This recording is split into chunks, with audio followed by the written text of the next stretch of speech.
Hey, what's up guys, the Strong Boys 19 here. This is the next album review for the Rolling Stones discography, and I know, and I'm sorry that it's been close to a year since I had last reviewed the previous one, which is Goat's Head Soup.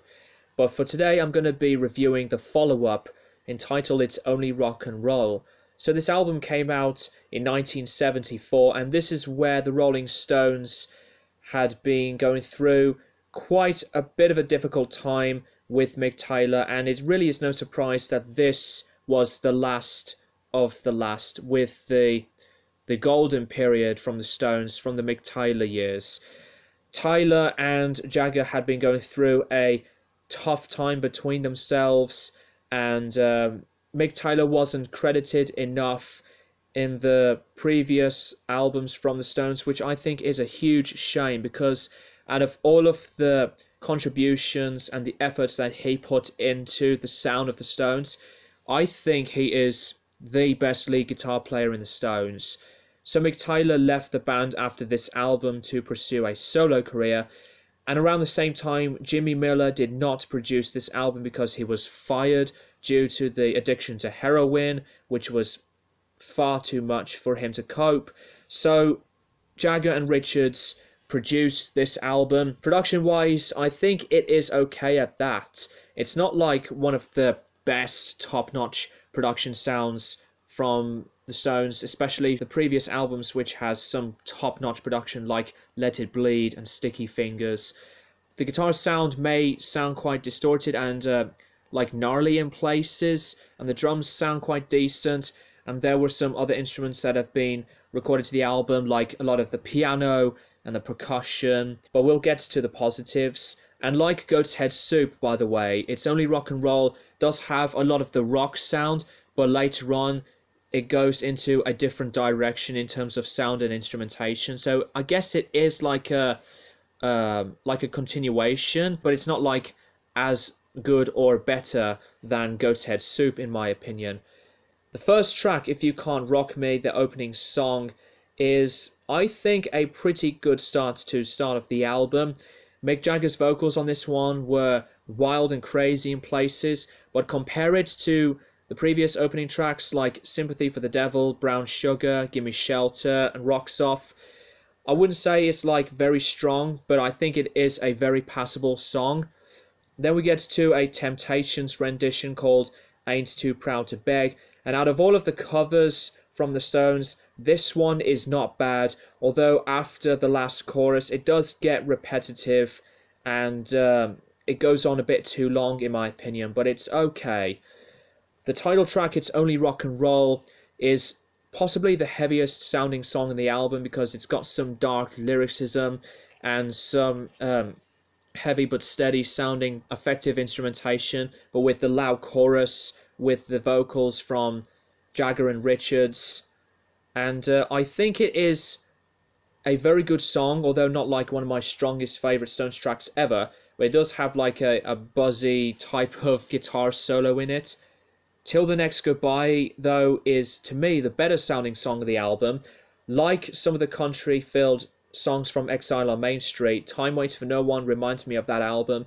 It is a very sweet and gorgeous yet innocent sounding song because of the lyricism, but I think it is one of the best tracks the Stones had ever recorded and one of the better sounding songs in the album in my opinion. But the highlight, Time Waits for No One, is the best track on the entire album. It is a Latin inspired type of instrumentation, but what really makes it strong is the lead guitar work from Mick Taylor. His playing really stands out on this track. It's just beautiful. And I forgot to mention that Mick Taylor did 7 out of the 10 tracks throughout the making of this album. But Time Waits for No One is just, I would say, a very underrated masterpiece. The later tracks, though, were not really as strong as the first half of the album. I think the first half is the better half than the second half. We get to tracks like Dance Little Sister, which is okay musically, but lyrically it's just nothing special. It gets repetitive way too fast, and I just don't think it's that strong of a song. And then we get to another song called Short and Curly's, which is the shortest sounding song of the album. It's, to me, like the filler, but not horrible sounding song. But it does have like some Diddy sounding piano playing style, but you know, as a track, to compare it to some of the previous ones, it just doesn't live up to its name. The last track, Fingerprint File, this is where the Stones starts to get into the really funky sound, and then we'll get to its follow-up, which I won't talk about in this video, hence this is why I'm only reviewing this album. But Fingerprint File is the really funky oriented song.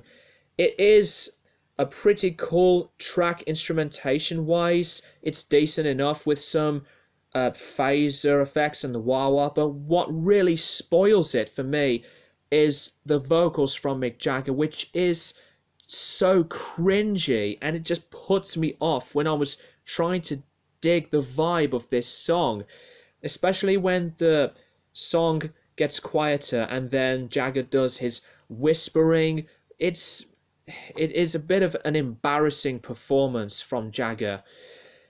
But I won't go on too long about all the tracks on this album, but I gotta say that It's Only Rock and Roll is a pretty cool album from start to finish. It's not like one of the best Stones albums. It's nowhere near in my top 10 like best favorite Rolling Stones albums period, but I gotta say that it is a really enjoyable album at that, despite some of the flaws that I had mentioned. So let me know what you think of It's Only Rock and Roll down in the comments below. And in terms for an album rating, you know, I would seriously give this like a bit of a higher than above average score. So I would give this a 7.5 out of 10. Not a better album than Goat's Head Soup, as I mentioned earlier, but it is not one of the weakest. It's just a good album at that. So, you know, there you go. Thank you guys for watching, and I will be back to review more of the Stones albums, and I will keep you guys posted for more videos in the near future.